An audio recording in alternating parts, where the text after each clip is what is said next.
Ditlantas Polda Sumsel memastikan kondisi jalan tol Trans Sumatera ruas Palembang Kayu Agung yang sebelumnya ada kerusakan sudah bisa dilintasi untuk pemudik pada libur Nataru. Pengelola tol juga diminta nyiapkan perlengkapan mengantisipasi kemacetan sama perbaikan dadakan. Nanti kamu yang di depan.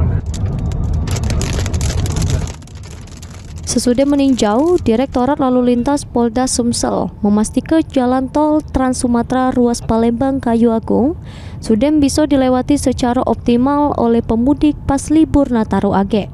Sebelumnya titik jalan yang rusak ini masih tahap minor.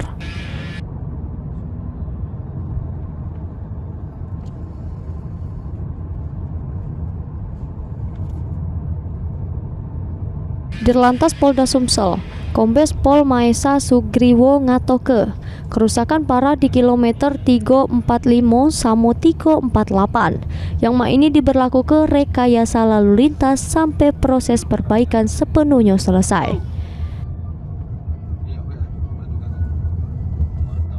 Maesa minta pengelola tol untuk nyiapkan perlengkapan mengantisipasi kemacetan panjang serta perbaikan jalan secara dadakan. Pecah mobil derek, material sampai petugas siaga. Sementara secara teknis untuk operasi Nataru masih menunggu instruksi dari pusat.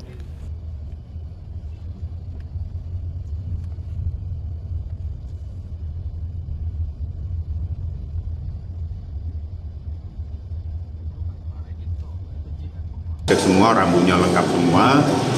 Kemudian kami menanyakan juga jangan sampai terjadi hal-hal yang tidak diinginkan kemacetan panjang, namun semuanya sudah siap seperti mobil derek. Kemudian untuk sementara menyingkirkan di bawah-bawah jalan sudah ada jalannya, sehingga ketika nanti truk patah atau pecah ban dan sebagainya sudah bisa diderek, dipinggirkan. Jadi insya Allah tidak ada kemacetan panjang, sudah diantisipasi oleh kita dan jajaran Polda. Selain itu, Ditlantas Polda Sumsel juga ngecek di tol Palembang Betung yang agaknya bakal dibuka fungsional dari Musilandas ke Pulau Rimau. Mulyadi, PAL TV.